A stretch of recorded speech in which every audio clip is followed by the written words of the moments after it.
Generally yield for questions? Yes. She yields for questions. Thank you, Mr. Speaker. Representative Davis, what does your, refresh my memory, what does your amendment seek to do? Actually, we seek to maximize the growth and development of the communities that live here in Texas. We had a base map. I took the base map that we passed in 2021 out of this chamber to make sure that we comply with the rules of engagement as it relates to the redistricting process. And we looked at ways to ensure that we didn't minimize and not take away from any of the constituents. So this map seeks to do that. So one of the challenges that they brought forth with redistricting is that the CVAP and the Justice Department said that they need to be 50 plus. So we attempted to make that 50 plus for these districts we're presenting. The amendments to, that's all we did, was to comply with what Justice Department said.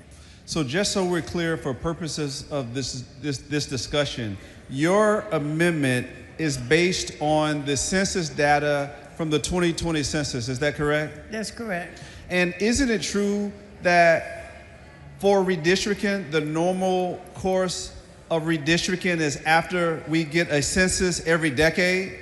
That's correct.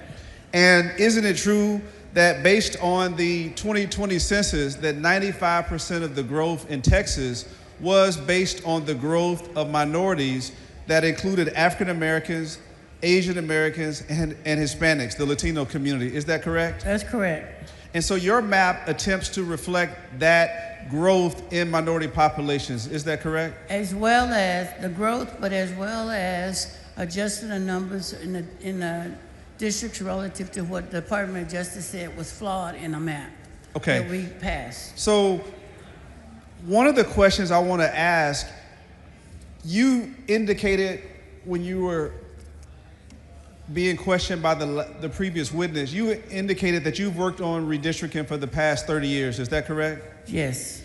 And so you know a little bit about redistricting, correct? Just a tad bit. It changes. It's evolving. I never knew us to do this. Is it unusual to have a mid-decade redistricting?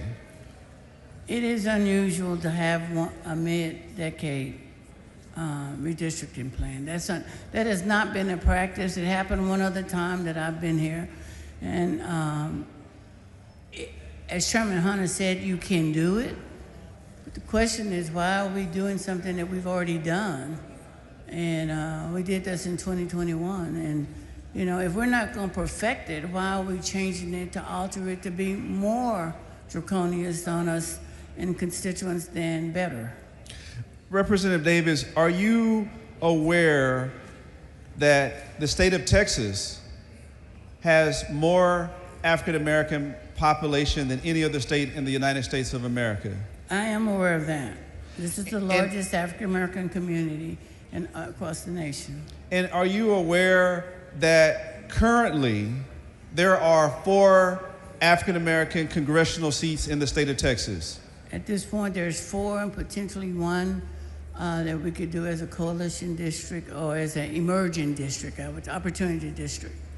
And so if we can identify for the purposes of this record, you have currently the 9th Congressional District, that is Congressman Al Green.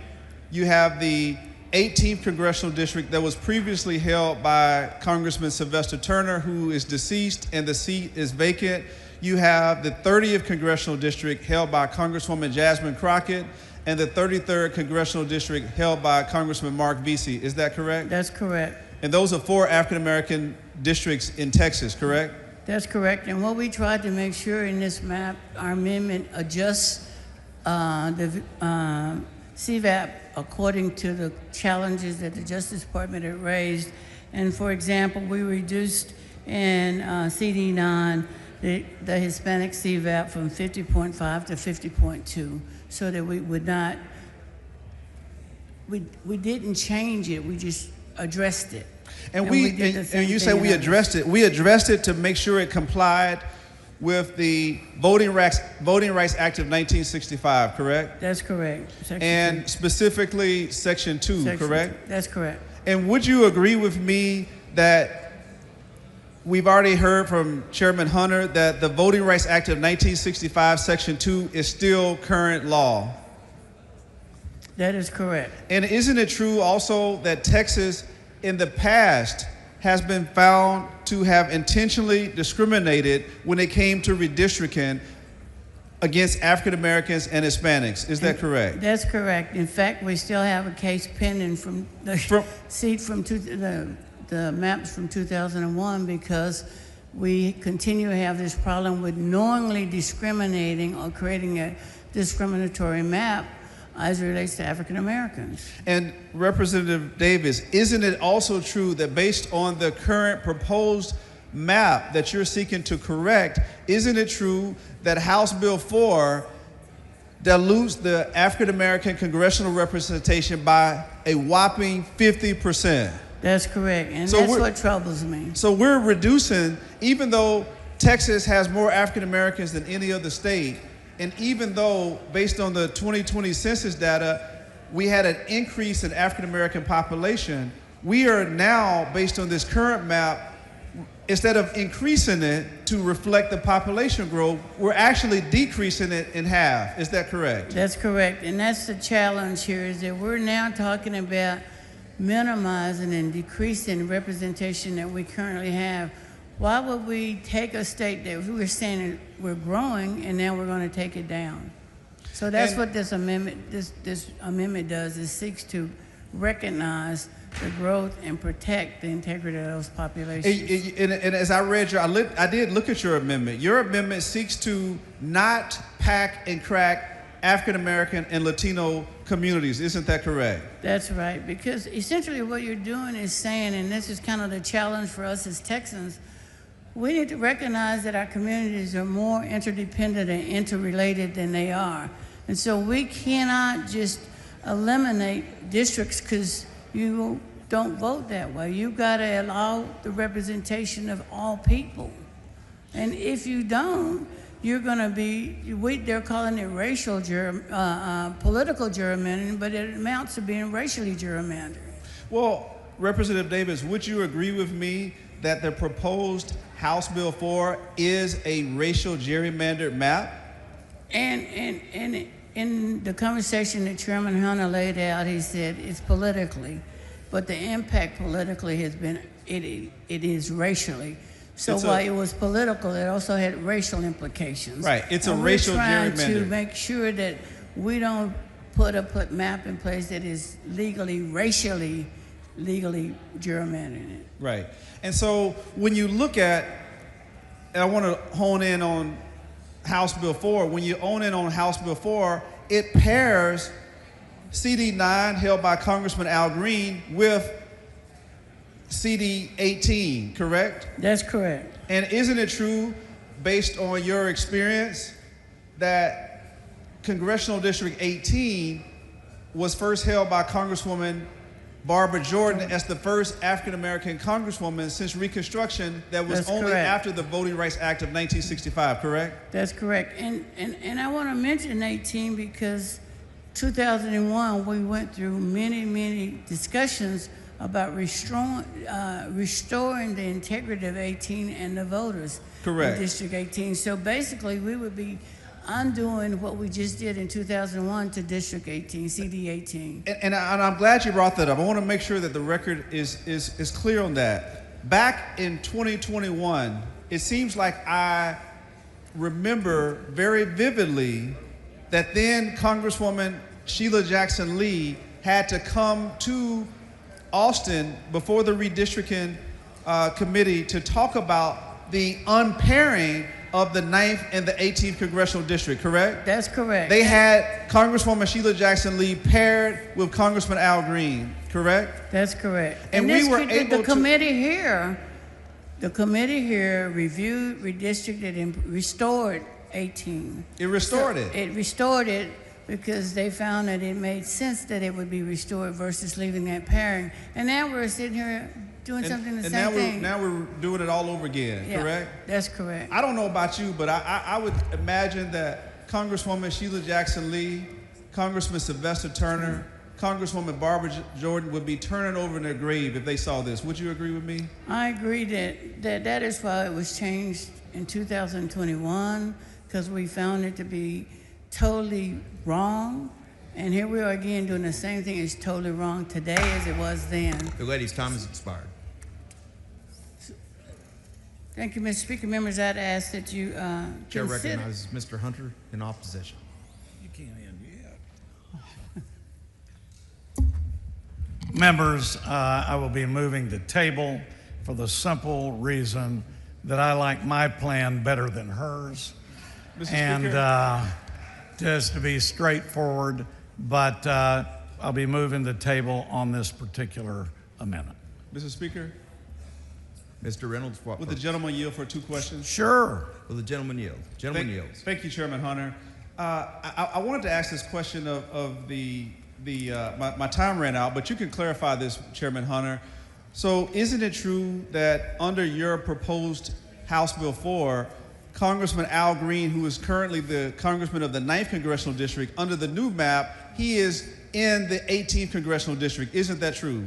Well, what he said in the hearings is he lives in 18, and so my thought was this is a great opportunity for him to run now in 18, but 9 is a newly created district. I don't consider that a pairing. Well, you're 9 was one of the districts that we created. Well, Chairman Hunter, with that, I'll have to ask you a follow-up question on that. Ask as many as you want. Okay, so you were there. You were the chairman of the Redistricting Committee back in 2021, correct? Correct. And you recall verbatim, because I recall talking to you, and don't you recall having a conversation with Congresswoman Sheila Jackson Lee, myself, Representative Sophronia Thompson, Representative Harold Dutton, that we wanted to not have Congresswoman Sheila Jackson Lee paired with Congressman Al Green. Isn't that true, sir? We talked about that in 2021. And did we not correct that, sir? What's that? Didn't we correct it? We didn't pair them, correct? Hold on, Ron. We came on the floor and there was an amendment Correct. that the body adopted. That is, well, you answered, so to answer the question, we fixed that with a floor amendment on the House floor, correct? Well, you keep saying we fixed it. Well, what Ron, I'm saying is... Ron, we disagree. What I said at the very beginning is we've created 5 new districts. These aren't pairings. This is much different than 2021. Petaway is different. We've got Rotu that is different. So we have a lot of new circumstances, and we're relying now on pure political performance. Chairman in Hunter, 2021, different circumstance, but we did do the amendment. Okay. Yes. I have a question for you. Sure. Is there a member of Congress currently serving in the 18th Congressional District at this present time? No.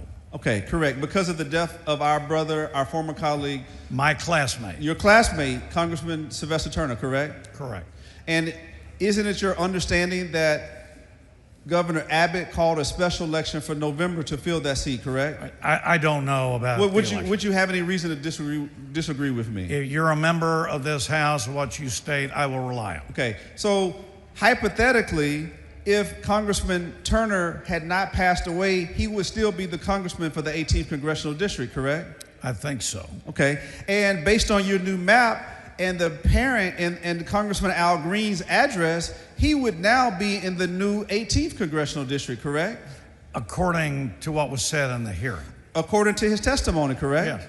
Okay, so wouldn't you agree then that basically it would be a collision course with Congressman Al Green and the congressman of the 18th Congressional District? Well, I don't know about collision courses, and both individuals I knew and know for a long time. But what I'm telling you, we have 5 new congressionals. How many new? 4 are Hispanic performing district. That's not the question. That's not the question. You haven't let me finish. You go ahead and finish. And they are based on the U.S. Supreme Court political performing. And so I am adopting this map. I think this is the map we should do that I proposed. No. And it's the right thing. I And it's understand been your adopted position. by I understand all your, law. I understand your position, but you Good. know, you understand the way this process works. At the back, I get a chance to ask the questions, and you get a chance to answer them. No, you need to let me answer. I am letting you answer. You're breaking up. I can't even talk. You're Here, why don't you pulling finish? Hypothetical. So here's the Go ahead and question. finish. Here's the question then. Based on this proposed map in House Bill 4, how many African American opportunity districts are there in Houston? In the Houston Yes. area?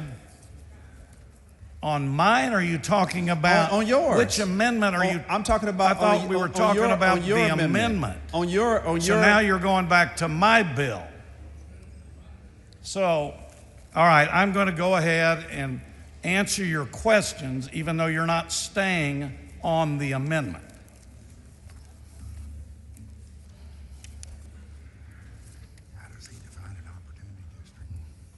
First of all, CD18 now becomes a 50.8% black CVAP. In 2021, you're advocating for a 38.8% CVAP. I think my map is much more improving. CD30 is now a 50.2% black CVAP. In 2021, which you've been defending, it's only 46%. So you have two that are majority black CVAP districts in Texas. As opposed to 4, correct?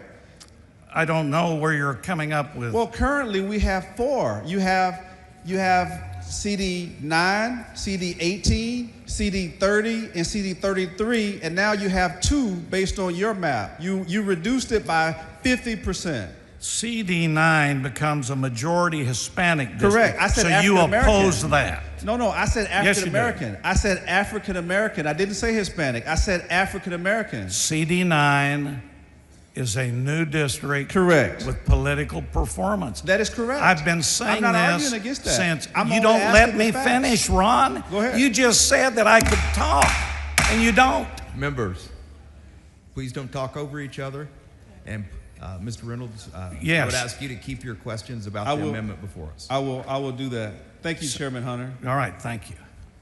So, based on Representative Davis' amendment that you're arguing, you're opposing, her map restores the District 9 and District 18, District 30, and District 33. Isn't that correct?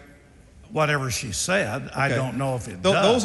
Those are 4 African American seats that she's restoring in her proposed amendment that you're opposing, correct? All I've told you, Ron, is she came up, said she filed a map, and that's what's happening. Do I know that? I don't know that.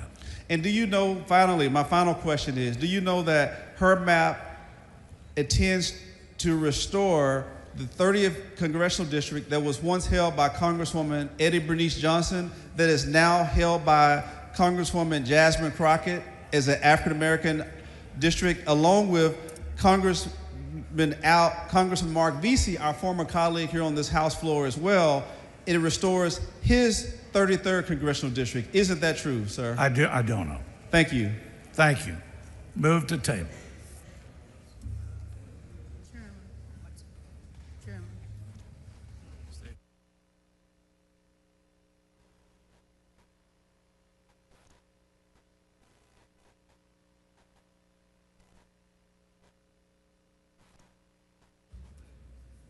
Can I go to the mic? I just say withdraw my motion to table? Chair recognizes Mr. Chairman Hunter. Speaker, members, I'm withdrawing my motion to table. Chair recognizes Ms. Davis. Thank you, Mr. Speaker. Members, I'm going to withdraw the amendment. The amendment has been withdrawn.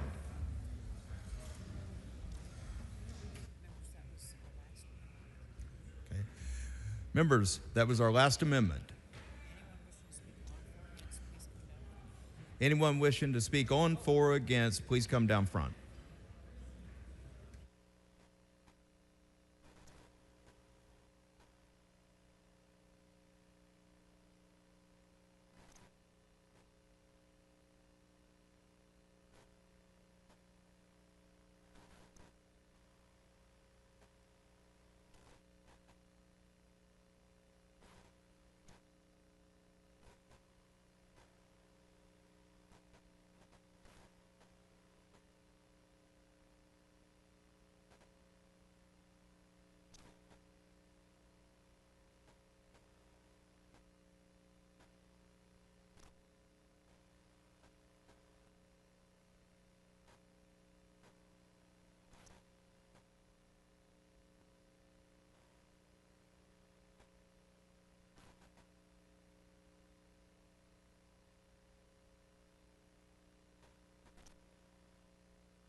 The chair recognizes Mr. Wally in opposition to the bill.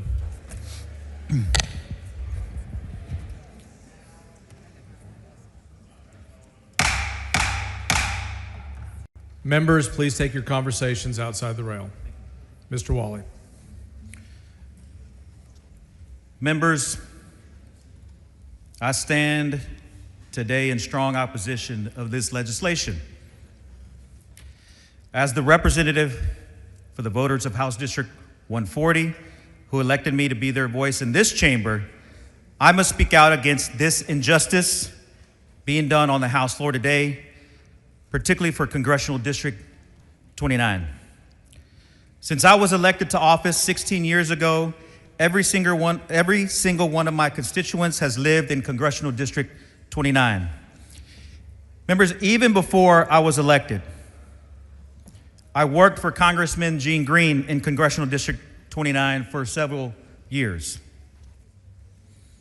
I worked in areas from Baytown to Pasadena to South Houston to the East End, all the way up to Northside and Aldine. I know this area of Congressional District 29 very well. Make no mistake, members, and to the public, House Bill 4, this map being rammed through the process today, obliterates that district. It treats our voters as crash test dummies. The district has been dismantled. The biggest impact to my voters will be on splitting apart communities of color that have historically been together. Congressional District 29 is a long-standing Latino majority district in Harris County. This district was created after the 1990 census as mandated by the Voting Rights Act, Section 2. The two anchors of this district are the North Side in my area and the East End in East Harris County. Historic, members, historic Mexican-American and Hispanic neighborhoods in Houston, where many of our grandfathers, our abuelitos, abuelitas, our tíos and tías settled in the early parts of the 19th and 20th century. These areas are now being ripped apart. They're being ripped apart. Members, so communities like Melrose Park, Lindell Park, Northline, Jensen Drive on the north side, which have always been connected communities on the East End side, communities like Second Ward, Denver Harbor, Manchester, Magnolia Park, Pecan Park. Communities like Aldine, Green Ridge North, Imperial Valley, Green Forest, High Meadows, Little York on the north side also have historically been connected to areas like Galena Park, Jacinto City, Pasadena, and East Harris County along the channel. But look, members, what's comical about this, I doubt the author of the bill and the author of this map even know where these neighborhoods are. But they are clear communities of interest that have always voted together since the inception and the creation of this district, Congressional District 29. And you will hear from my colleagues, Representative Hernandez, Representative Marianne Perez. They know exactly the neighborhoods we're talking about. Currently, the Hispanic citizen voting age population of House District 29 is about 64%.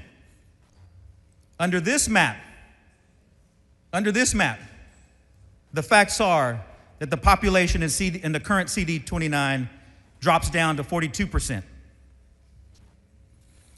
It does this by sawing off the district down the middle with the hacksaw and splitting apart the entire east side of Harris County from District 29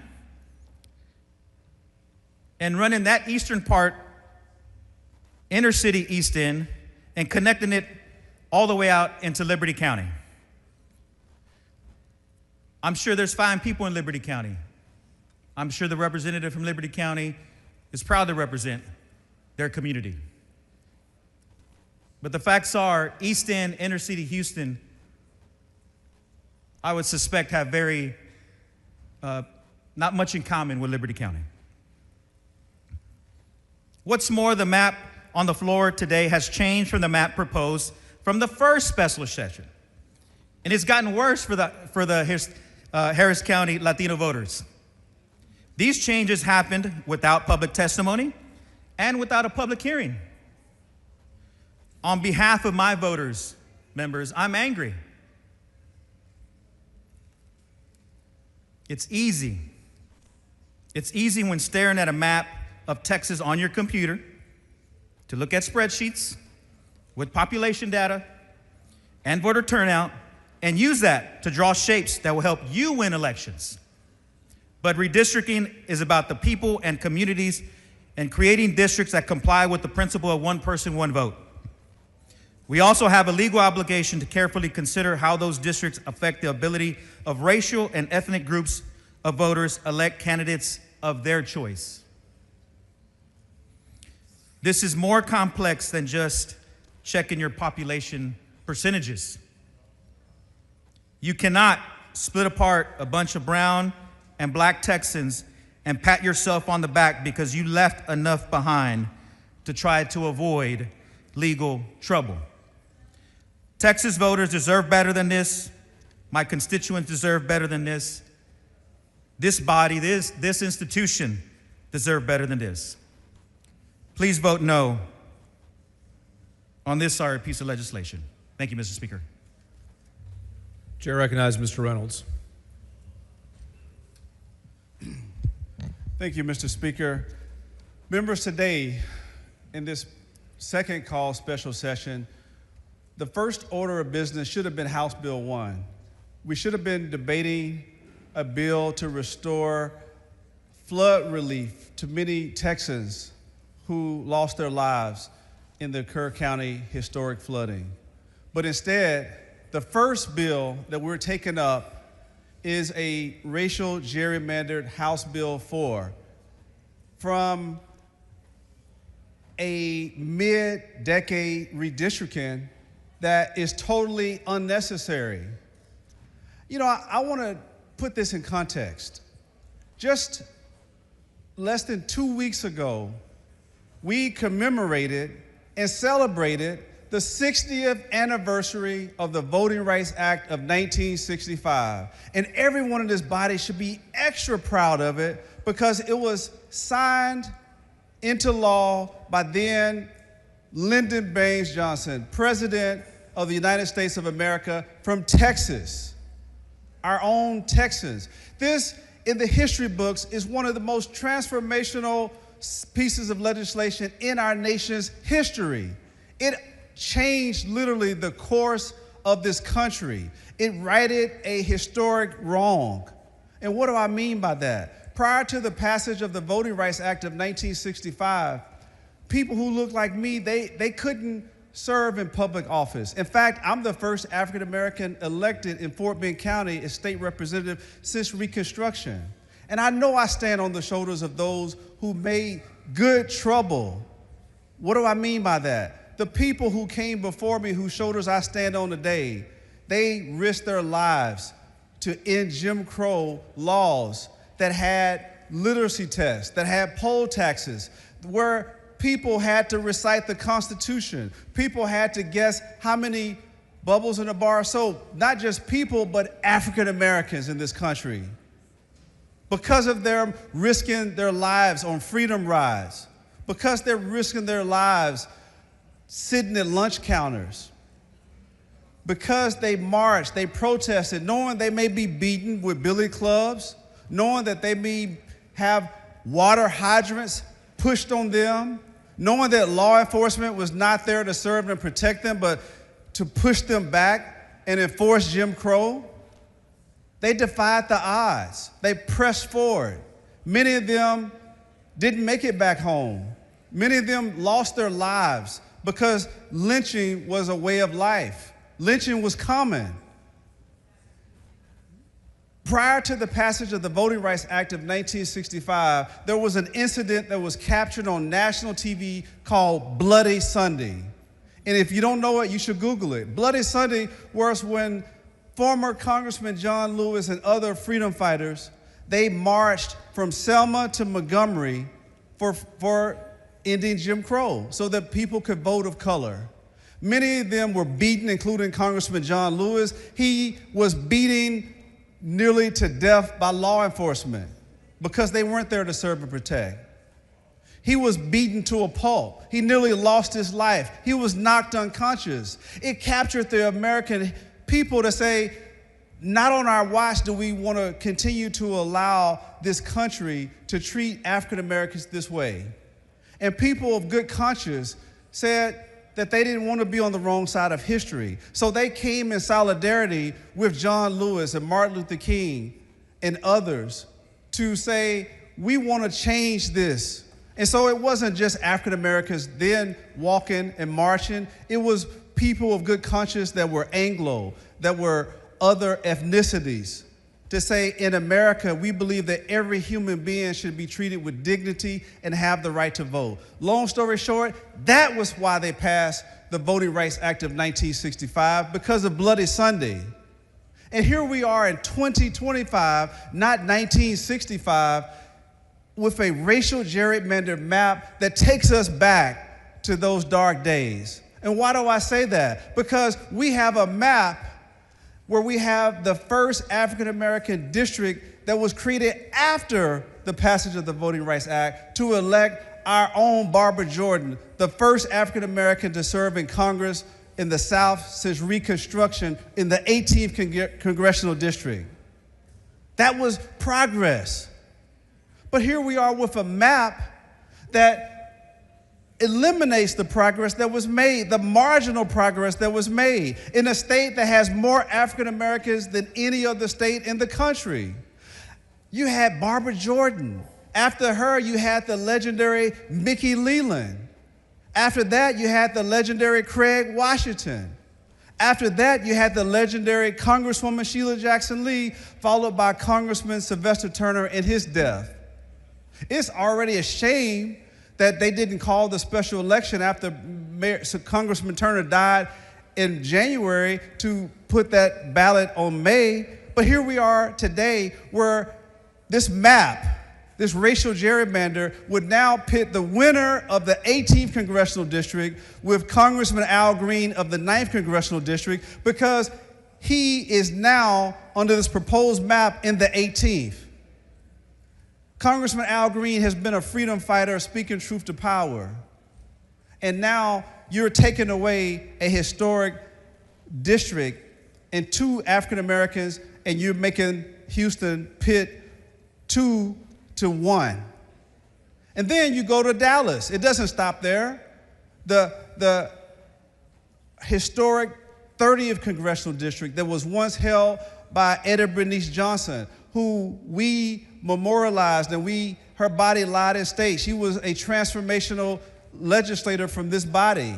She was preceded by Congressman Jabson Crockett, our own colleague, former colleague. Now that seat is Congresswoman Crockett was removed from her district into the 33rd to pit her against our former colleague, Congressman Mark Vesey. So we should be increasing African American representation by 50%, but unfortunately, this racial gerrymandered map reduces it by 50%. And I don't know, I feel like Fannie Lou Hamer when she said she was sick and tired of being sick and tired. I'm sick and tired of seeing more attacks on African Americans in this state that has more African Americans than any other state.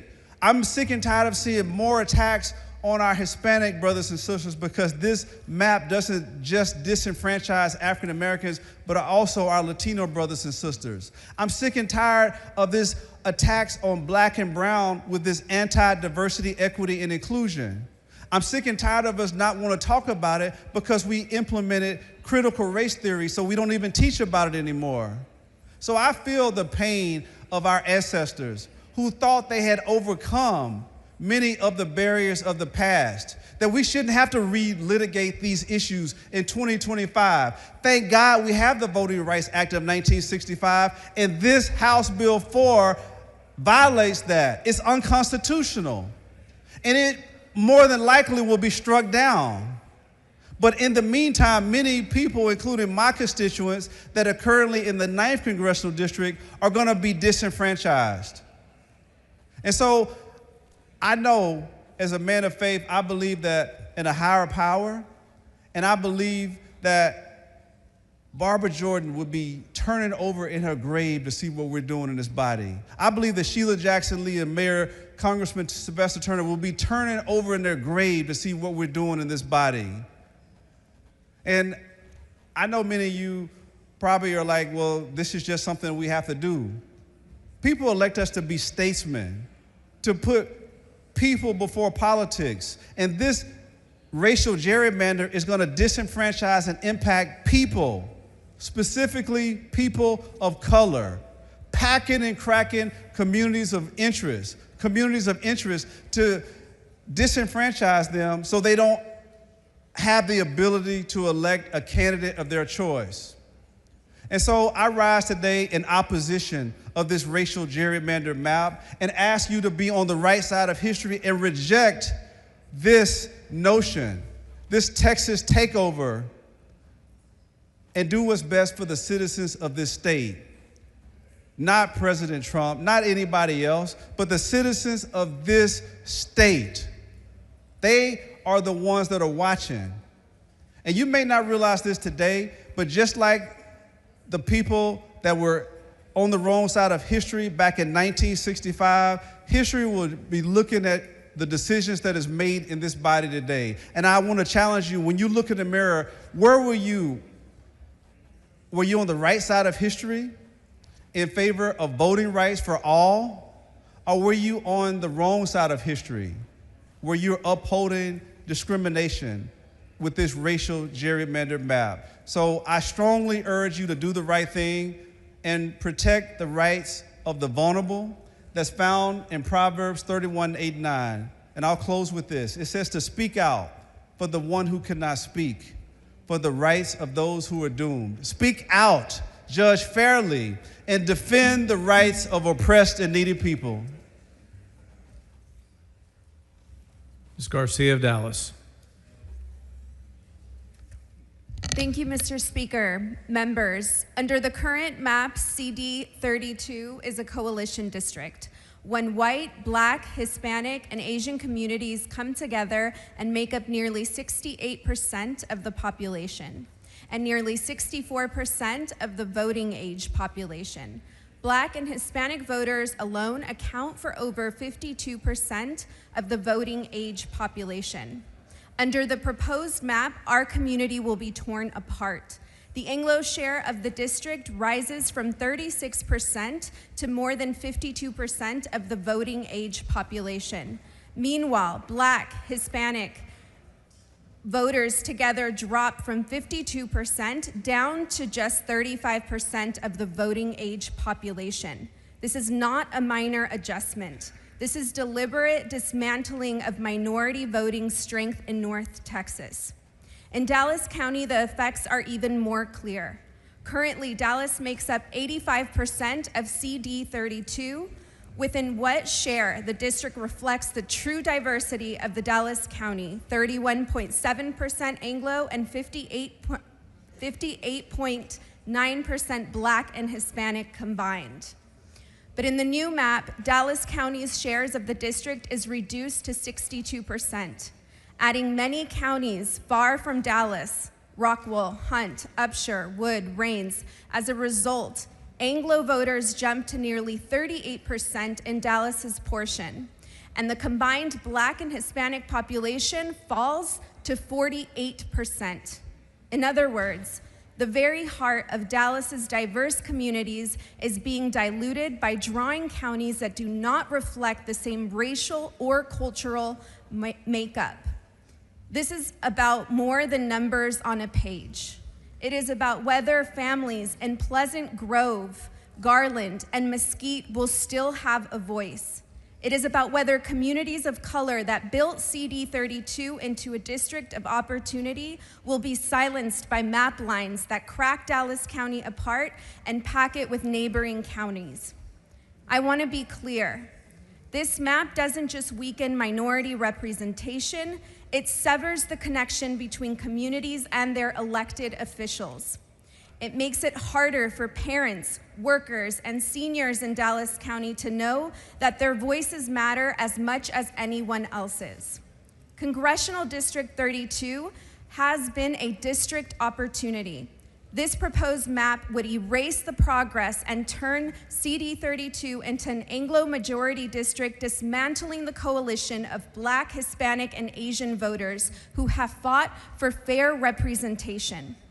Members, our democracy is the strongest when every community has a seat at the table. Weakening minority voices in Dallas is not just unfair, but unconstitutional. I urge you to reject this map and stand up for fair representation in Texas.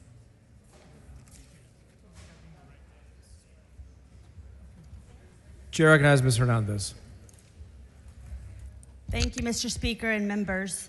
I rise today in strong opposition to House Bill 4. This bill represents one of the most blatant assaults on fair representation that we have seen in Texas. Houston is one of the most diverse cities in the world, and Harris County was one of the most diverse counties in America. That diversity is our greatest strength. It is what makes our neighborhoods vibrant, our workforce dynamic, and our communities resilient. And yet, HB 4 silences that diversity instead of celebrating it. Under this map, Latino communities in Harris County have been split apart and scattered across multiple districts, silencing their voice and diluting their ability to elect their candidate of choice. Nowhere is this clearer than in Congressional District 29. For decades, CD 29 has stood as a performing Latino majority district, a community of interest where Hispanic voters could elect their candidate of choice. But this map dismantles that district. Latino neighborhoods like Denver Harbor, Magnolia Park, 2nd Ward, Manchester, and Northside, historic centers of Latino political strength, have been carved out. The Hispanic citizen voting age population has been reduced almost 20 points, from roughly 63% to just 43%. That kind of drastic change has nothing to do with population shifts or routine adjustments. It is a clear effort to weaken Latino influence in Harris County. Under this proposed map, my home and almost my entire legislative district, which is over 70% Hispanic, is taken out of CD 29 and placed in CD 9.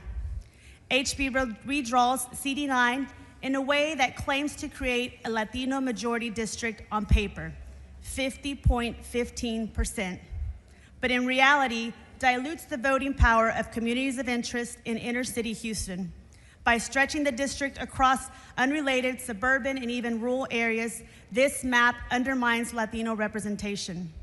It makes little sense to connect inner city Houston all the way to Liberty County, 50 miles away. These areas do not share the same priorities, challenges, or way of life. Inner city Houston is one of the most diverse, dense urban centers in America. Demographically, the contrast is stark. Houston's East End is majority Latino, home to historic Hispanic neighborhoods with large immigrant communities and several Catholic churches over 100 years old that were established for the growing Mexican-American community. Combining Houston's historic Hispanic neighborhoods like Denver Harbor, 2nd Ward, Magnolia Park, and the cities of Galena Park and Jacinto City, which are less than a mile apart, with Liberty County, a white county 50 miles away, denies Latino voters a meaningful chance to elect their candidate of choice. This is not what a functioning democracy looks like. This is not what Texans expect of us. We should be expanding opportunities for representation, not dismantling them. Harris County's Latino population growth is so significant that the county should have gained a second Latino opportunity district. Instead, this map cracks Latino voters apart, dismantles CD 29, and distorts CD 9. all to weaken the communities of color that are the backbone of our economy and our democracy. Members, HB 4 is not about fair representation. It is about silencing voices, silencing the voices of Latino voters, my family, my friends, my neighbors. It is about stripping away opportunity districts that were hard-won and protected under the Voting Rights Act. This is not only wrong, it is unconstitutional. I urge you to reject HB 4. Protect the rights of every Texan to have their voice heard. Protect the communities who built Harris County and keep it strong. And protect the integrity of our democracy, which demands fair maps and equal representation for all. Thank you. Chair recognizes Ms. Perez. Thank you, Mr. Speaker. Members, I have lived in CD 29 all the days of my life, and with the passage of this map, it will move me to CD 9. With these redistricted maps, voter disenfranchisement will undoubtedly be worse in many communities like mine. Based on data from the 2020 census, Latino voters make up about 43.4% of the people in Harris County, Texas. The Hispanic population has been the largest ethnic group in Harris County since 2010. In fact, in Houston, over 38% of Houstonians aged 5 years and older speak Spanish at home. This is the case for many of my constituents. My community deserves fair representation, representatives who share their values, understand their culture, and are able to communicate in their first language. Representatives who truly understand the struggles that Hispanic communities face. The Hispanic population is already underrepresented. These maps further affect our representation. Additionally, based on 2020 census data, Black or African American residents make up 18.7% of the total population of Harris County. Those two groups, when combined, make up the clear majority. Despite making up the clear majority in Houston, where I live, and in this state, our voters' voices are diluted. Our communities certainly deserve to have their voices heard. I urge you to join me in voting no on this bill. Thank you, Mr. Speaker. Chair recognizes Ms. Groven Hawkins. Thank you, Mr. Speaker. Members and people in the gallery. Today represents something new and different as it relates to, as state representatives, how we must see ourselves moving forward. I would ask each member in this body to understand this. When I ran for election, I ran to be able to help improve Texas. And I know some people think this may be a game, and it's funny. But the reality is this. Texas needs brave men and women. Texas needs transparency, which means engaging the community. Texas needs its members to respect and show how honored they should be to be a part of this body. What was interesting to me as I had my dialogue with Chairman Hunter was he focused a lot on why Democrats left to not create a quorum. I want to be clear. I want each and every one of you to understand. We didn't run from anything. We ran to the public because what we felt has truly been an injustice and is being an injustice.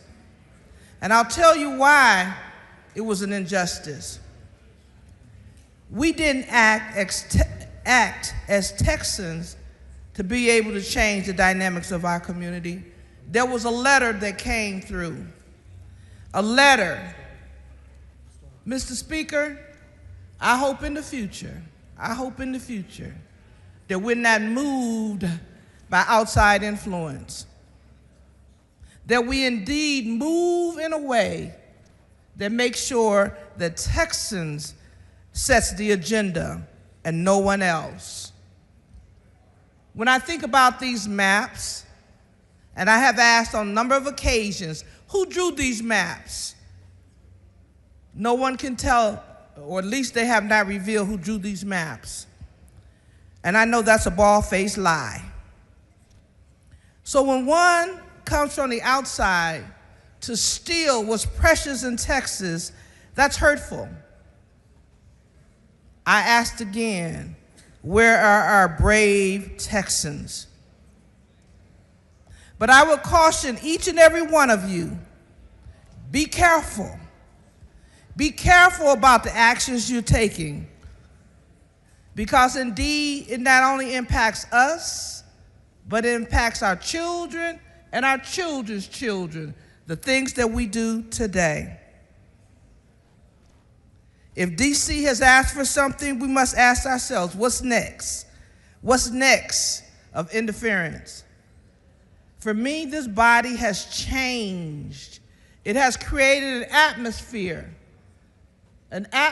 of division, an atmosphere of disgust, an atmosphere when I now look at my colleagues and say,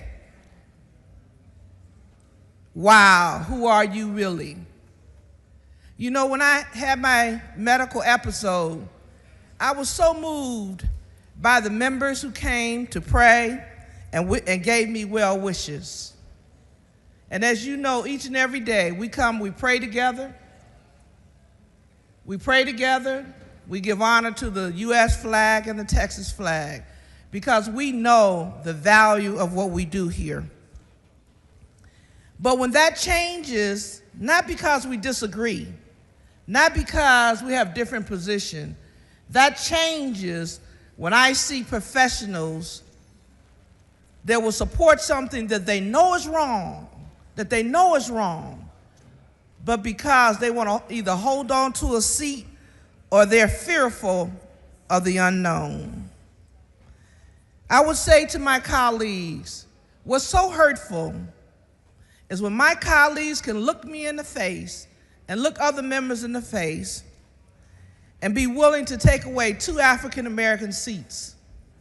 As you all know, the struggle, particularly for African Americans, have been long and hard. When we looked at a situation where the floods came, so many people died, some of which I even knew. And we put this as a priority before putting that first. That tells us all something about this body.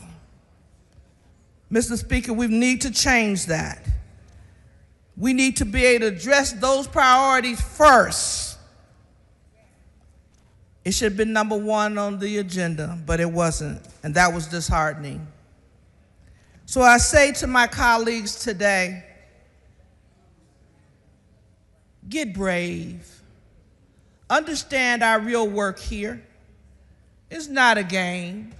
It's not a plaything. We've been blessed to be one of 150, to be able to improve the quality of life for all Texans. And we have to come together and understand what that looks like so we create the win-win, not the winners and losers. That's the Texas I would love to be a part of. It was also hurtful with the social media. It was really childish more than anything. Lock them up, go get them, they running, all that kind of nonsense. And I think we're too important and we've got a job that's too big to go down that rabbit hole. So for today, I have mixed feelings about this body. And I hope that we can become a better body, not one that seeks to hurt others, to create cultural wars, to demean different positions, but indeed that we can work together to respect the positions that we hold. I call upon each and every one of you to really seek inside why you are really here and what your real role and goal should be as a legislator. Members of my Republican Party, we need you to be brave. We need you to be transparent. We need you as a working partner, not as an adversary.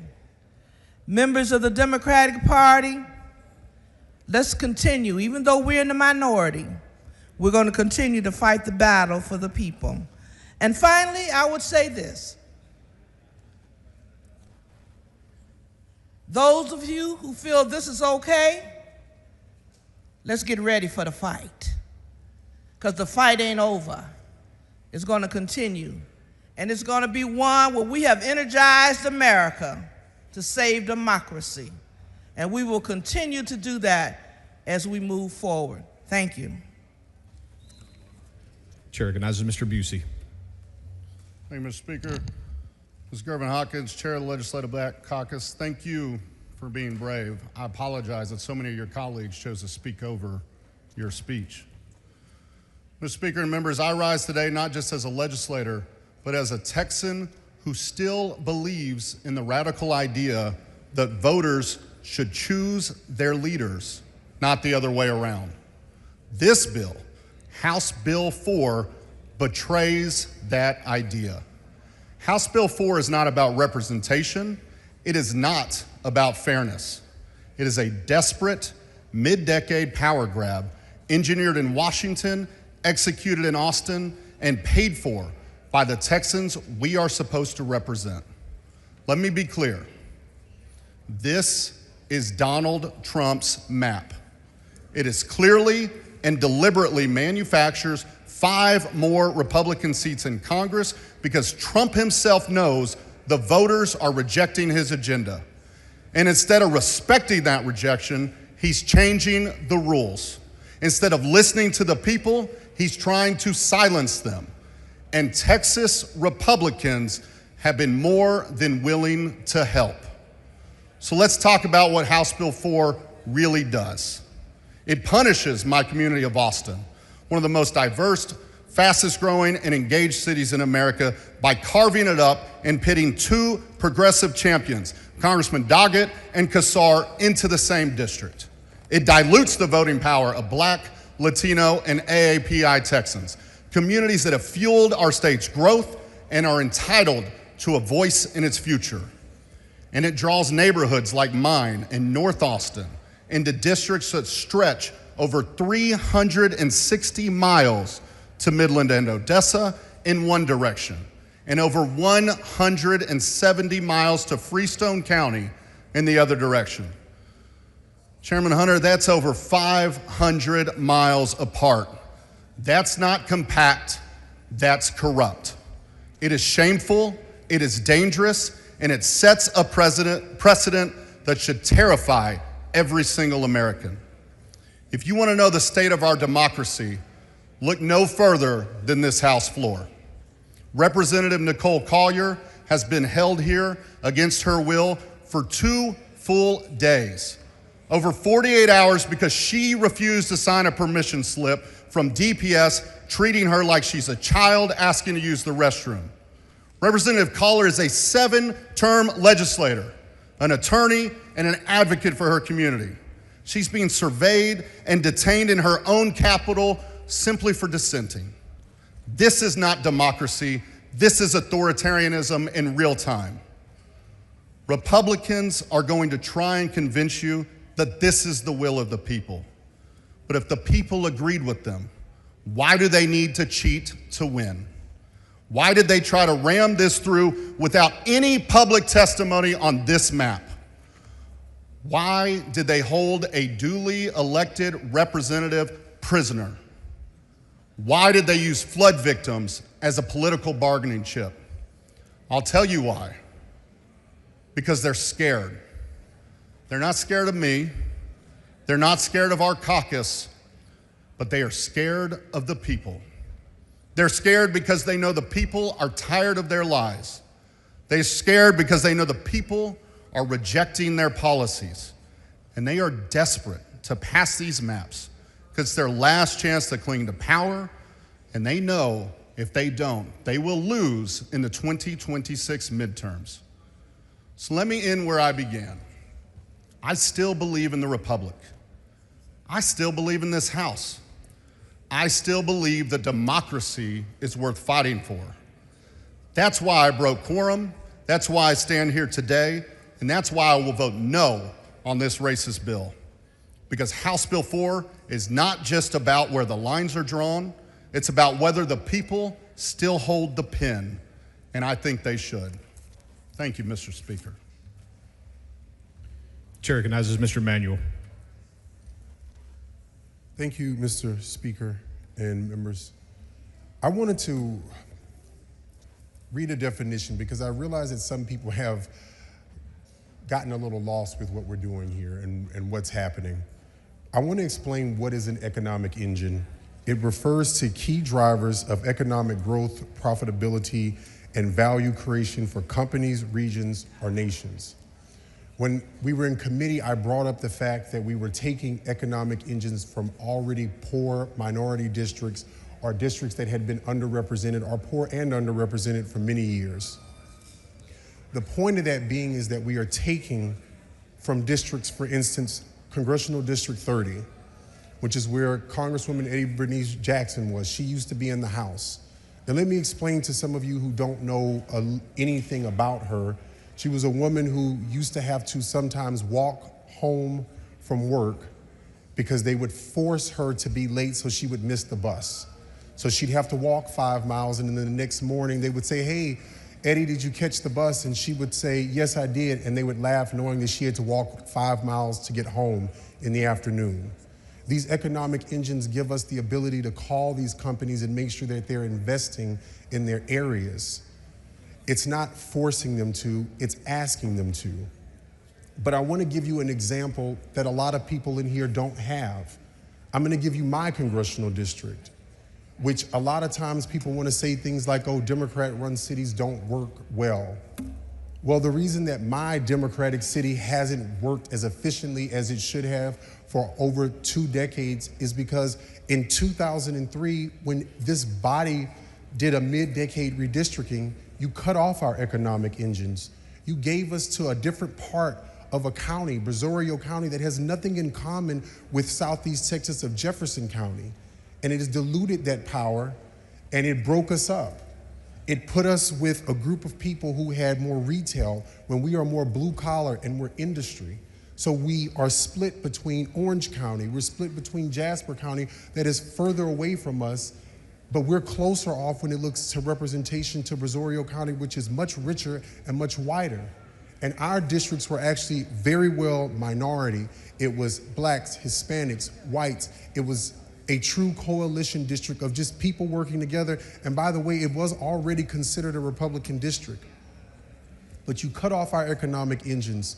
And so now we have 2 of my cities are considered 2 of the most poorest cities in the country out of 20. But it gives you all a reason to say that certain people are poor, certain people are damaged. We need to take over their school districts. But that was done in this body when you took away our representation, when you gave us to a congressional member who didn't have a real understanding of what we were dealing with. And when the vast majority of those counties, the other part of that county, they didn't have to come to us to ask for votes, whether they were a Democrat or Republican. What you're doing right now to poor and underrepresented counties and cities is harmful. And I get winning because we keep saying that this is about elections. But at what cost is winning everything? Is it more important for you to win and have seats knowing that you've already messed up and harmed other people in their districts? You have already helped increase crime rates in other people's districts. You've already had them underfunded when it comes to school programs. And I'm telling you this not because someone read this to me in a book. I'm telling you this because this is what you've done to my community.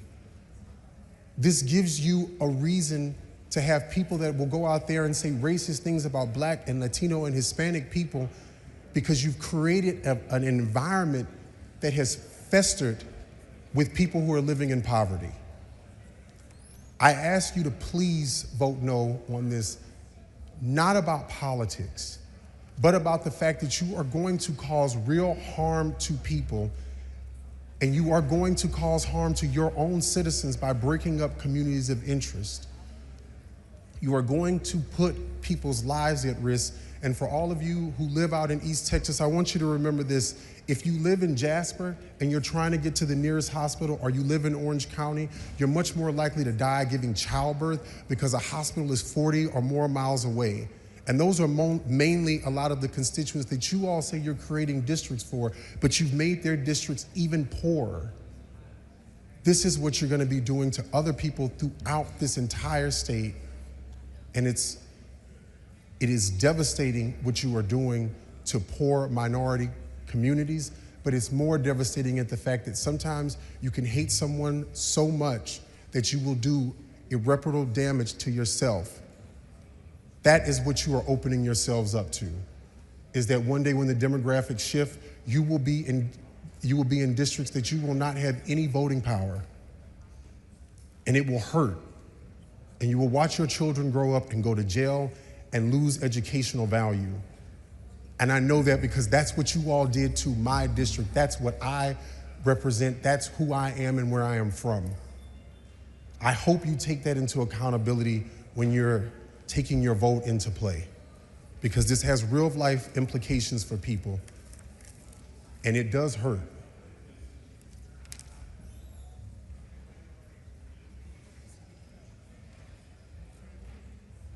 Chair recognizes Mr. Rosenthal. Thank you, Mr. Speaker and members.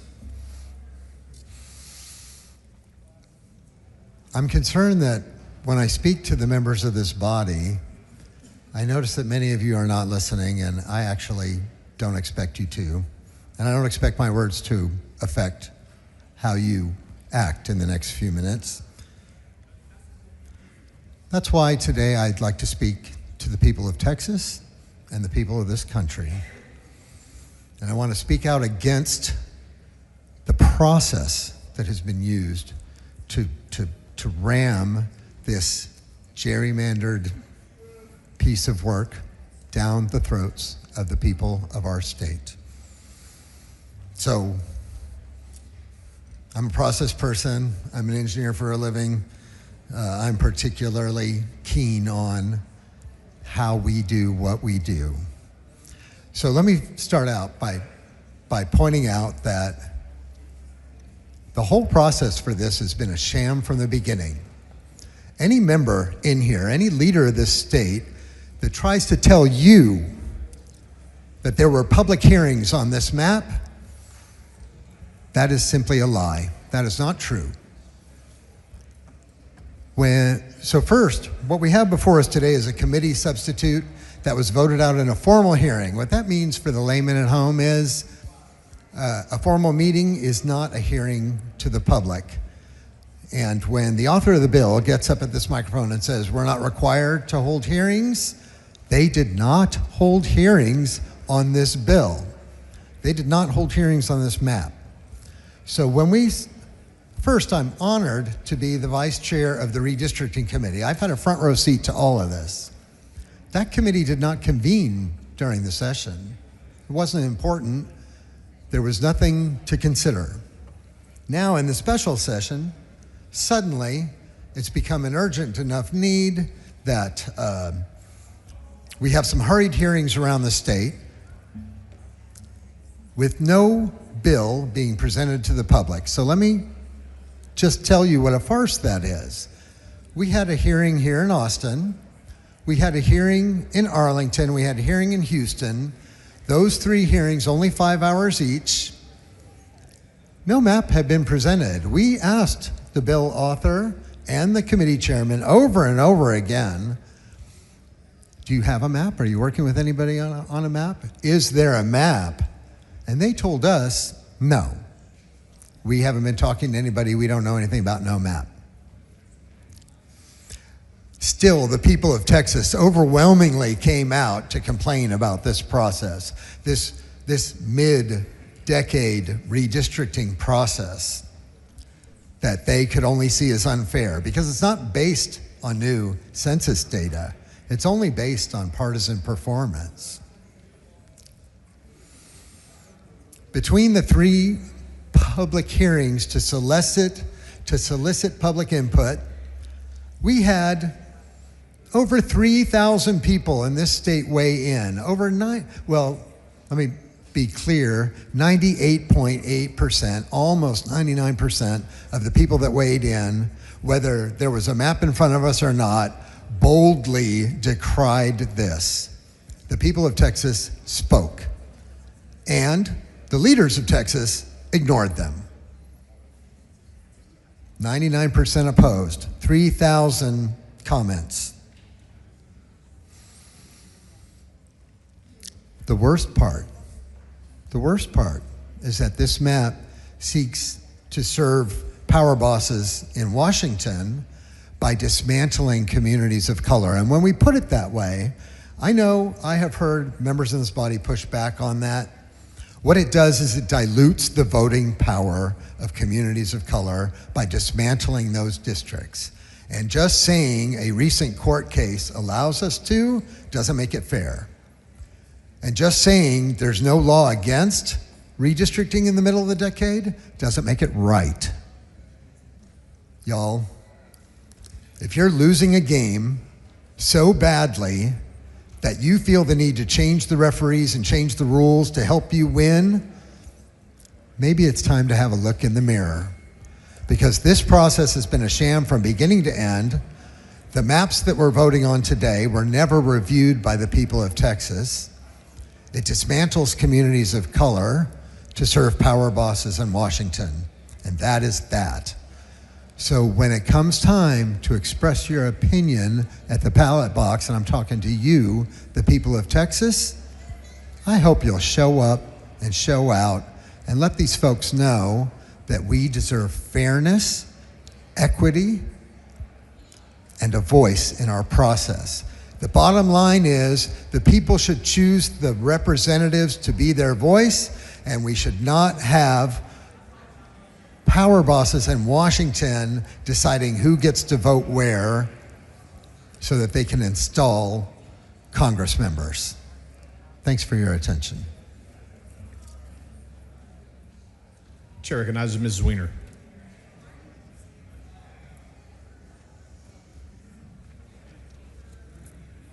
Thank you, Mr. Speaker, members.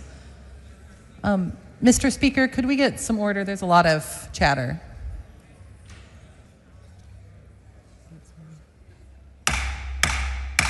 Members, please take your conversations outside the rail.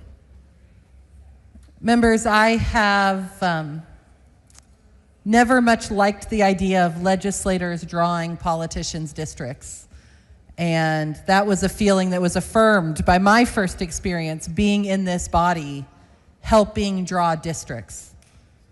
But one of the positives was being able to advocate for my constituents, and in particular, to be able to advocate for the I-35 corridor in Hays County to stay whole, to be connected in its state House districts, its state Senate districts, and its congressional district.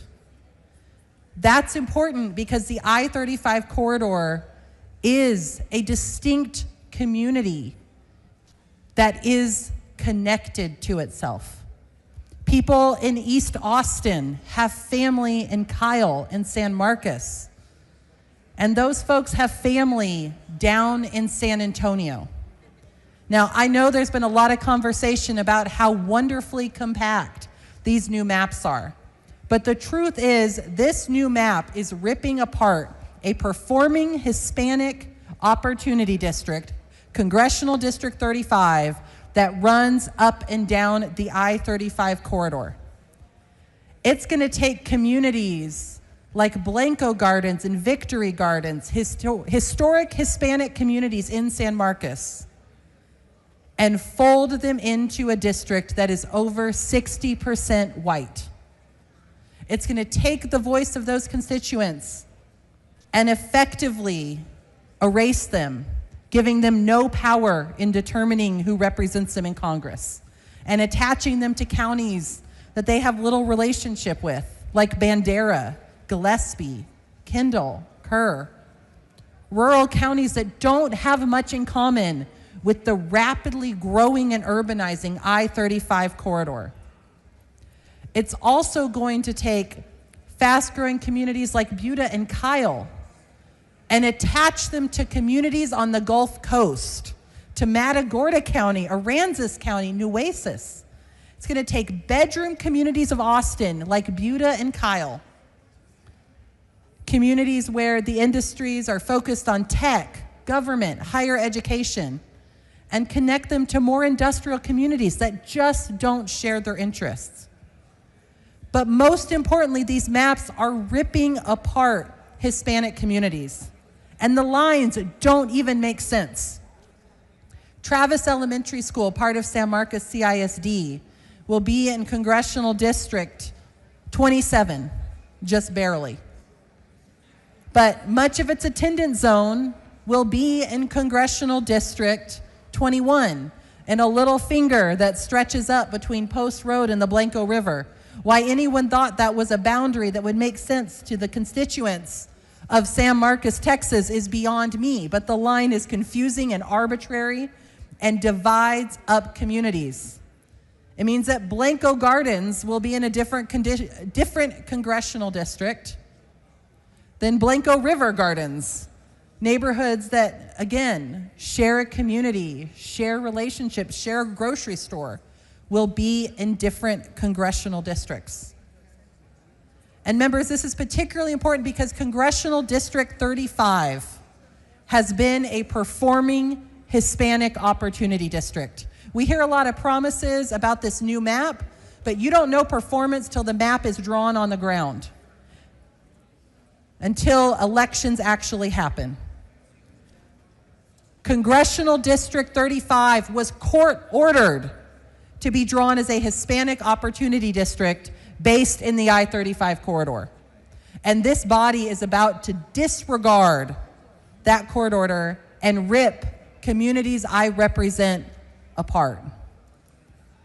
Remember, these maps also harm the Black community along the I-35 corridor, not just the Hispanic community. Right now, Congressional District 35 is 13.9% Black in voting age population. Now, parts of that district are going to get absorbed into Congressional District 37, Congressional District 21, and some will stay in 35. The highest Black population in any of those districts is 10%. Congressional District 21 will be just 2.53%. That means our historic Black communities in San Marcos that live along Martin Luther King Jr. Boulevard are going to have no ability to link their voices with those of other constituents who share their identity and their history in order to have an influence on the electoral outcome. This map is destroying a district that has consistently been able to elevate the voices of people of color in choosing who represents them. So members, I ask you to think about the harm that's happening. Think about the districts on the ground that are being ripped apart. Think about the constituents who are going to have members of Congress who have no reason to listen to them because these maps are drawn to marginalize their voices. Members, stand up for fair representation and vote no on this map. Mr. Speaker, Ms. Flores, for what purpose? will the gentlelady yield for question? Will the lady yield for questions? I will. The lady yields.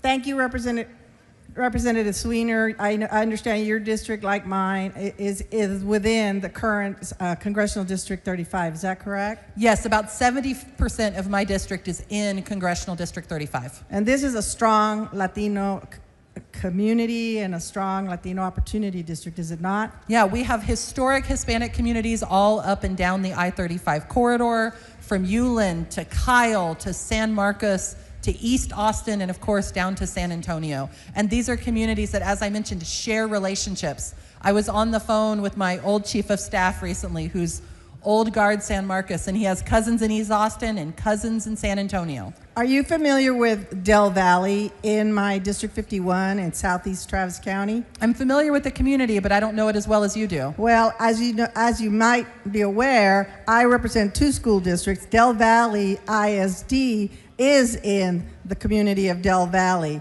and that's just east of the airport.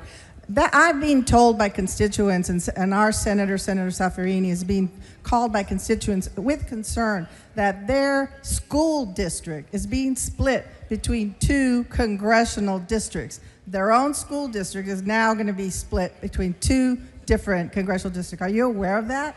I wasn't aware of the specifics of Del Valley, but we're seeing those same concerns. San Marcos CISD is going to be split between 2 different districts, and even the attendance zones for some elementary schools are going to be divided between 2 districts. It doesn't make a lick of sense. And that community is a big Hispanic community, and those students in that school district are going to be torn apart. It's a community of interest, and they're going to be, no longer be able to share a congressional representative. Don't you find that really troubling?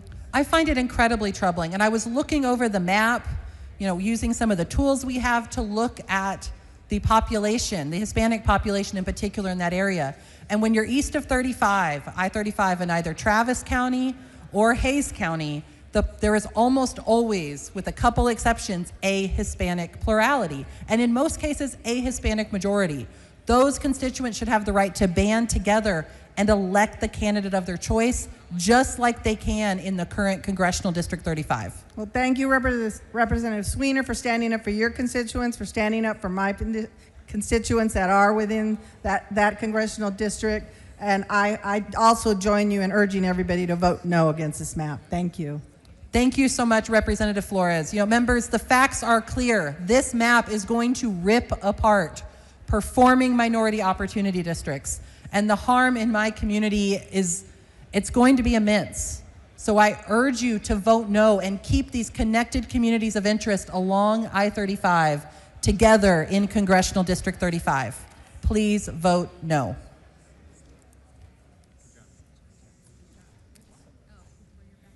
Chair recognizes Ms. Garcia Hernandez. Thank you, Mr. Speaker. Members, I rise today in strong opposition to House Bill 4. This proposal disenfranchises millions of Texans, families, communities, and neighborhoods across our state, including those I represent in House District 115, and even myself. Under this plan, Congressional Districts 32 and 33 are radically redrawn to deprive Texans of fair representation. District 32, my own district, is an egregious example in North Texas. It forces together suburban communities like Farmers Branch, where I live, with rural communities as far as Pittsburgh and Gilmer in East Texas. These districts are neither compact nor true communities of interest. Instead, District 32 has been carved into a 175-mile fajita strip that dilutes and disenfranchises voters. District 33 is yet another case. Today, it connects Latino communities in Dallas and Fort Worth, ensuring their voices are heard. But under this new map, it is configured to Dallas County alone. That deliberate change strips representation not only from my constituents in House District 115, but also from the people of Tarrant County. The result? Over 1 million Latinos in North Texas are left without meaningful congressional representation. Their voices are silenced. This is targeted exclusion, plain and simple, driven not by the needs of Texans, but by out-of-state political interests. It is a sad day for this chamber and for Texas when we put the whims of DC bosses above the needs of Texans who are truly suffering right now, like our families in the Hill Country, still grieving their losses and struggling to rebuild their lives, and promised by our own leadership to be put first as HB1. I was so moved by history growing up, learning about the Underground Railroad, Nazi Germany, and so many other painfully immoral times our world has experienced. asking myself if I would have just stood by, too scared to say anything, or if I would have met the moment in recognizing that our lives, each and every one of us, 150 members, our lives, our impact can turn the tide, stop the hurt, and heal others, as well as ourselves at the same time. Today, I traded my state pin for my grandmother's pin in a reminder of how I was raised. I'm sure how so many of you were as well, to recognize our obligation to speak and fight for those who are most vulnerable, to speak up against injustice, and to have courage whenever everyone around you seems to be too scared to do what is right. Members, I implore you, my colleagues, I implore you to have courage. What we are doing today is unjust, it is un-Texan, and it is un-American. All eyes are on Texas. All eyes are on our chamber. For all of these reasons, I urge you to vote nay on House Bill 4. Thank you, Mr. Speaker. Chair recognizes Ms. Gonzalez.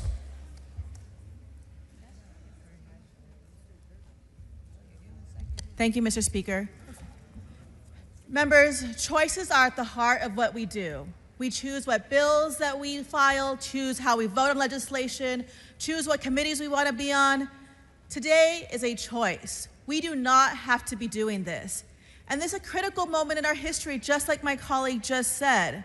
Recently, I went to a classroom in my district, and as an educator, going to a classroom is one of the most joyful experiences that I do as a legislator. And while I was having uplifting conversations, a part of my heart broke, because through the dialogue, I realized just how many young people are disenchanted with politics and elected officials, have very real concerns about the future of democracy, our state, and our country, are worried about the needs of their families and friends. This is what we should be focused on: their needs, their future, the leadership that they are pleading for. What they need to see is leadership that, like Representative Barbara Gervin-Hawkins said, was brave and demonstrated the utmost political courage, or leadership that has intentional and reflective choices. Leadership that is based in love, that creates policies, that is compassionate and caring so that people can thrive. Leadership that is future building. Today, we are seeing none of that.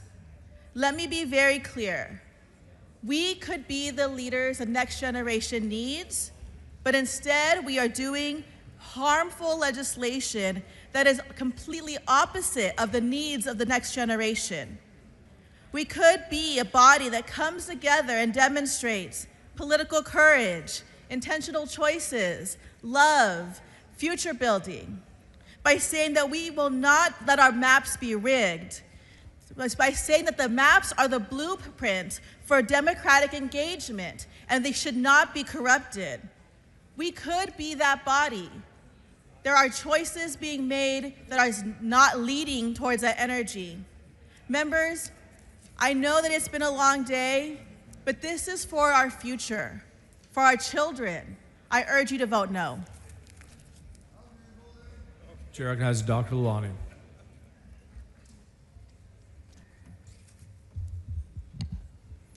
Mr. Speaker, members, I stand here today not just as a legislator, but as a physician and as an immigrant who came to this country more than 30 years ago. Believing in the American dream, I built life in Sugar Land, caring for seniors and families. I ran for the office for the same reason I practiced medicine, to diagnose what is wrong and act so the people can heal and thrive. I will not make this about the parties and personalities. I will talk about people. In this country, the people should choose their leaders, not the leaders should choose the people. I represent House District 76, one of the most diverse, vibrant, fast-growing areas in Texas, a living snapshot of America's future. Colleagues, the map before us, its consequences will far most upon the communities of color whose growth has powered the state, yet who often see their collective voices diluted by the lines drawn far from their block. Those choices are not accidental. Members, if the authors believe these maps improve representation for the communities of color, say so plainly. Put the racial impact on record. Tell the Texans the neighborhood splits and why. If you are proud of this impact, defend it here on the floor. Our constituents deserve no less. As a doctor, I would never ignore patients' warning signs. The warning signs are all over this map.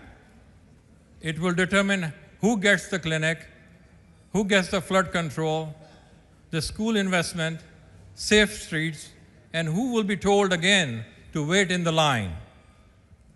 Briefly to the moment where we are in, the families across Texas are still rebuilding from disaster. They are asking why this is the first priority, why these maps are being fast-tracked, while their recovery and safety are pushed to the back. You know this is not right. The people you serve also know that. On the process, the map shaped behind closed doors, influenced by interest far from the communities on those pages, will not earn public trust. Trust is built upon open, with facts, and with the willingness to hear those who are affected the most, especially the community of color, who have carried so much of Texas growth and deserve a seat on the table, not the line through their neighborhood. Members, this vote will not close the book. The story of Texas is bigger than this map. In this story that brought me here, the American dream, and that every child, every senior, and every working family has a voice and have the choice who would represent them. We honor that promise when our district reflects the communities as they actually live, pray, learn, and work together. I ask you all to vote no on HB 4 to keep the faith with the people who have sent us here. Remember, Texans of every color and creed deserve a fair representation. I respectfully ask to vote no on this bill. Thank you. Chair recognizes Mr. Turner.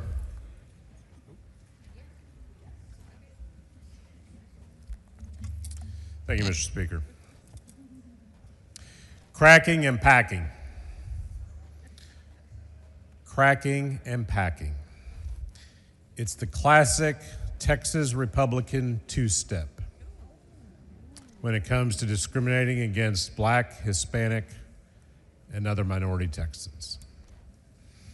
You crack and pack minority neighborhoods to dilute their voices and give outsized influence to Anglo communities, even though you know full well that Texans of color accounted for 95% of our state's population growth in the last decade. Your cracking and packing two-step is evident in many parts of the state in this map. I'm going to focus now just on my home county of Tarrant County. Tarrant County is a majority minority county of more than 2 million people. Tarrant County saw extensive growth in the last decade. All, I repeat, all because of people of color. In fact, Tarrant County's white population decreased in the last decade. But you wouldn't know that in looking at this discriminatory map. As you've already heard, this map fails to create a new Latino opportunity district in the Dallas-Fort Worth region, which is a tremendous failure because there should be one. But not only do we have that failure, this map cracks heavily Black and Hispanic neighborhoods in Fort Worth out of Congressional District 33, the district they have been united in since 2012. So let me talk about how you've accomplished the cracking. Some of those neighborhoods are submerged into CD 25, which sprawls out more than 100 miles nearly to Abilene.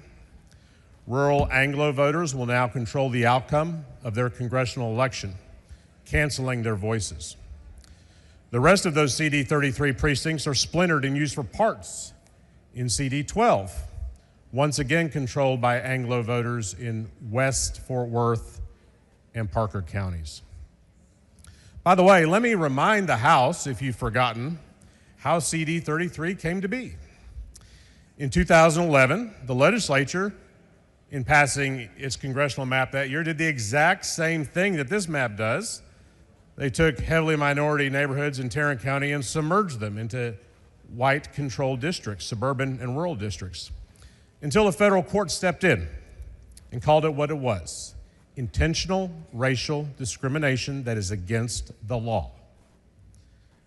Now, if you've heard this before, and if you're on the House Redistricting Committee like I am, it's because Congressman Vesey explained this to you a couple of weeks ago in our hearing, but you ignored it. Now, this legislature is poised to defy that court ruling from 2011 and repeat the same discriminatory sin. So that's the cracking, or an example of it. Let's talk about the packing.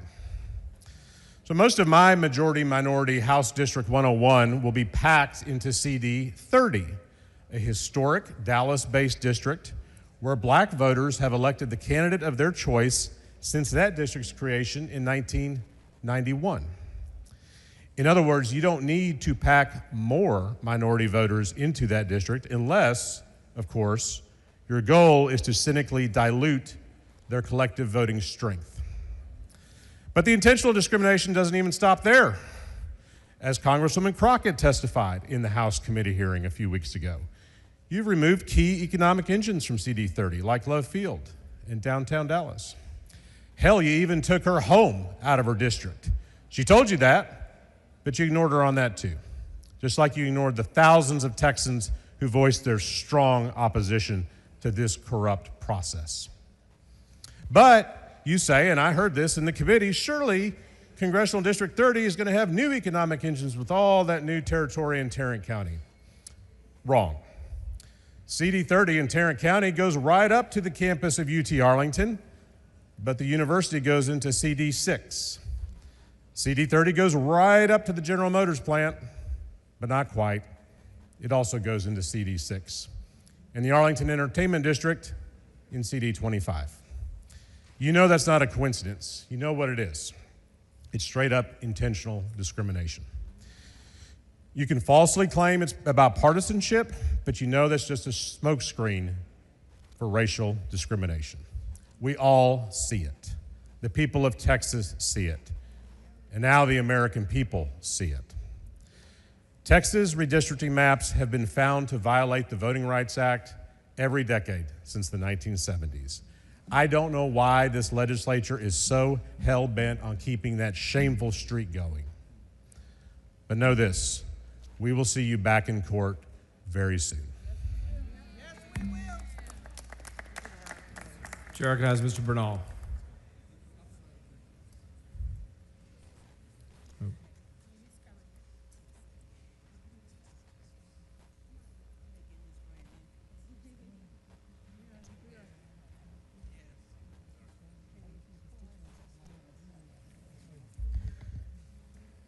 Thank you, Mr. Speaker.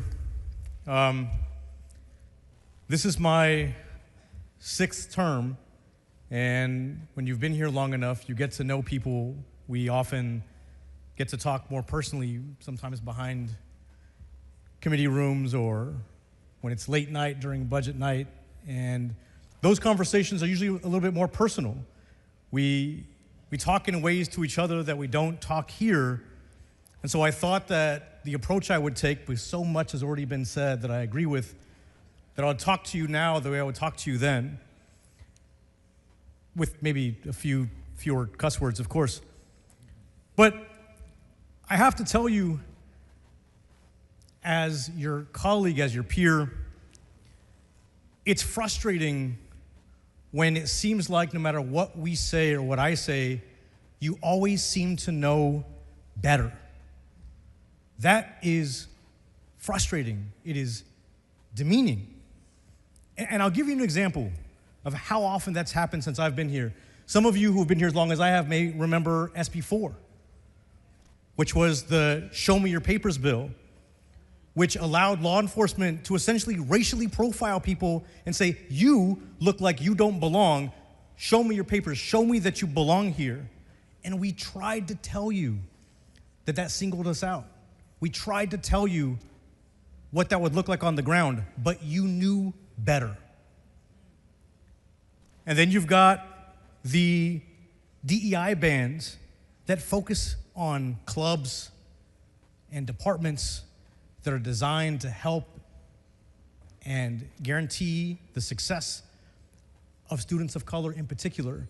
And we tried to tell you how that felt, what it meant, what you were doing, and even then, you seemed to know better. And then we go to the library book bans.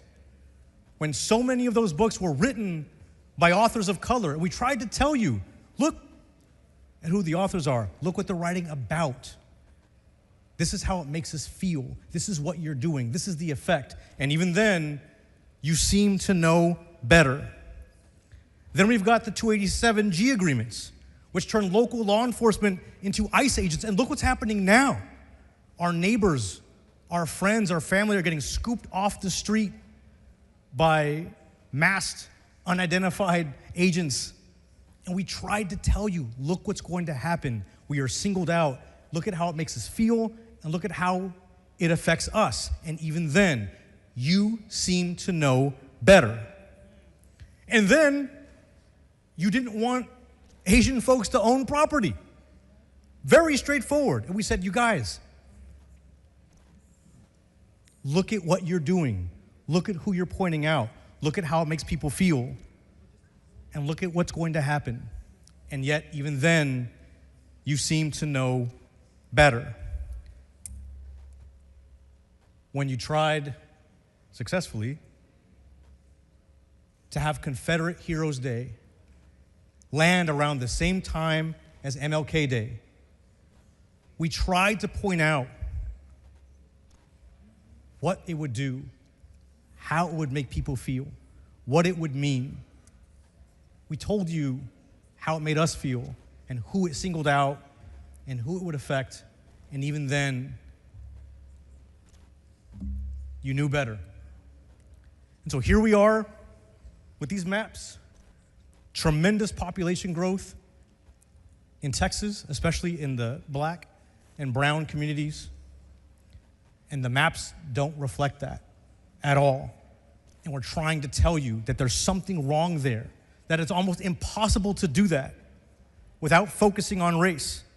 And yet, you say that you know better. And now these maps are going through cities, counties, parts of town, and even neighborhoods, and drawing them away from one another, linking them up with people and places they have nothing to do with.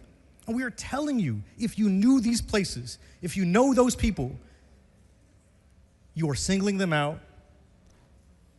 You are using race. Look at what you're doing. Look at how it makes them feel. And look at what the effect is. And even today, you are telling us that you know better. And I have to tell you, one of the distinguishing factors that someone is doing something to hurt you, that someone is doing something to keep you back and to hold you back in the most insidious and cynical way is when they say they know better. And that's what's happening today.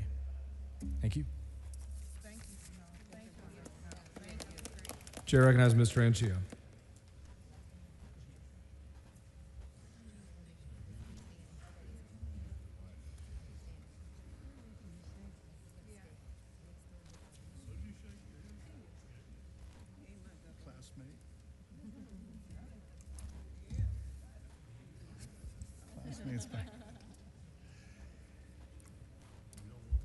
Thank you, Mr. Speaker and members.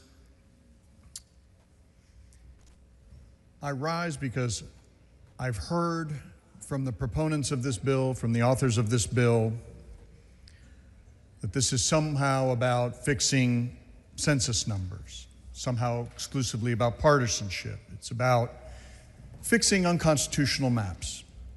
But with every pretextual explanation, oftentimes contradictory explanations, I come back to a simple premise. And I'm going to speak as the former chair of the Mexican-American Legislative Caucus, the oldest and largest Latino legislative caucus in America, and just point out that the Latino community, by any metric, by any standard that you can apply to any map, is already underrepresented in the state of Texas today. It would be hard by any measure to quarrel with that. Very, very difficult. We represent over 40% of the population of the state, was responsible for 50% of all the growth in this state, and yet you have to try really, really hard in this map to set our community back because we're already underrepresented. You have to be intentional in the face of all the growth and all the numbers and all the data. You must be intentional. You have to try really, really hard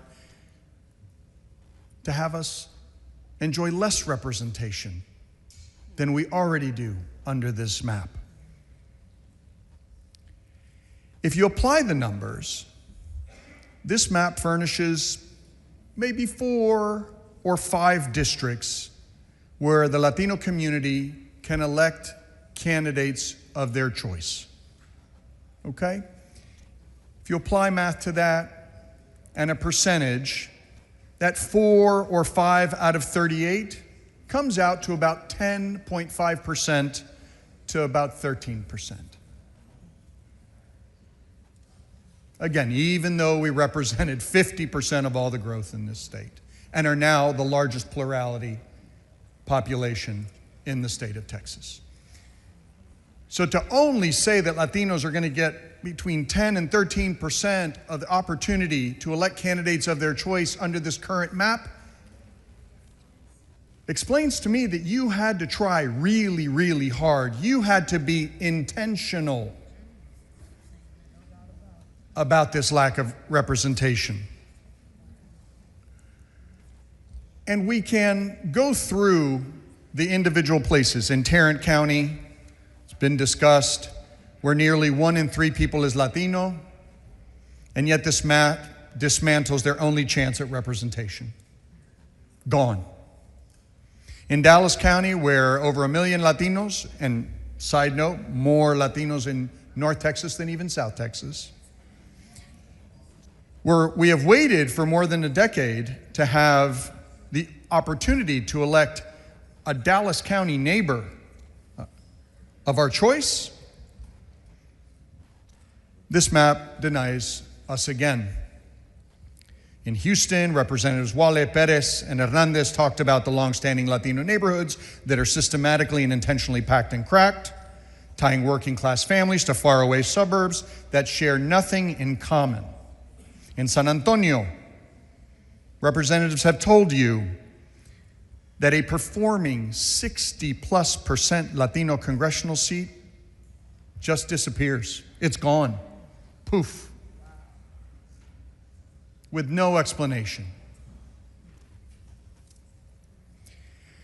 So this map is not democratic. It is not representative. Instead, let's just call it what it is. It is a deliberate, intentional, racial gerrymander. And the numbers don't lie.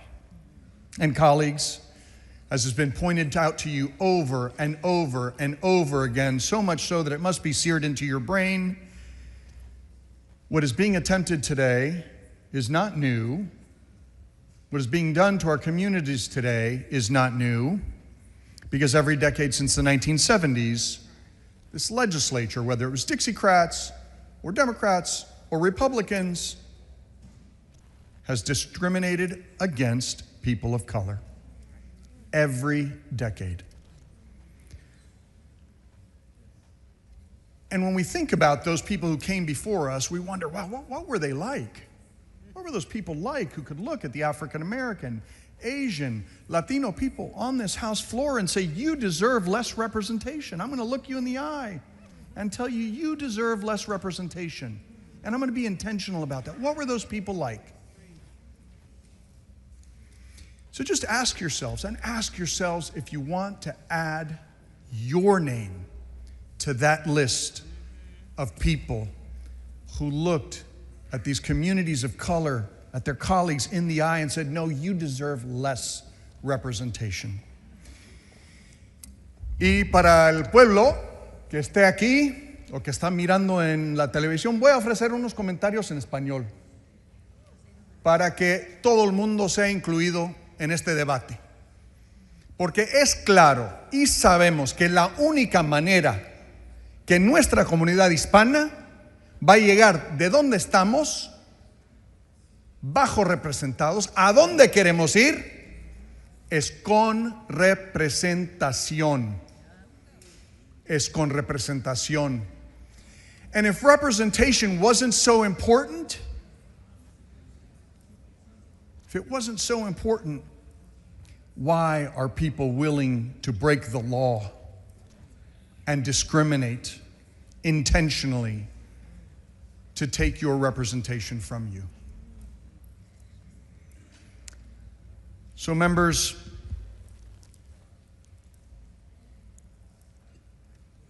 when Representative Bernal said that oftentimes this majority tells us, well, we know better than you, it is in fact the case here, where you are saying to people all over this state, no. See that congressperson that we gave you last time? That representation that you had last time? We know better today what you need. We know better today what people in Dallas or Houston or Austin or San Antonio need. We, the government, we, the politicians in Austin who have never been to your community, are going to tell you emphatically the representation you deserve today. And we're just gonna do it.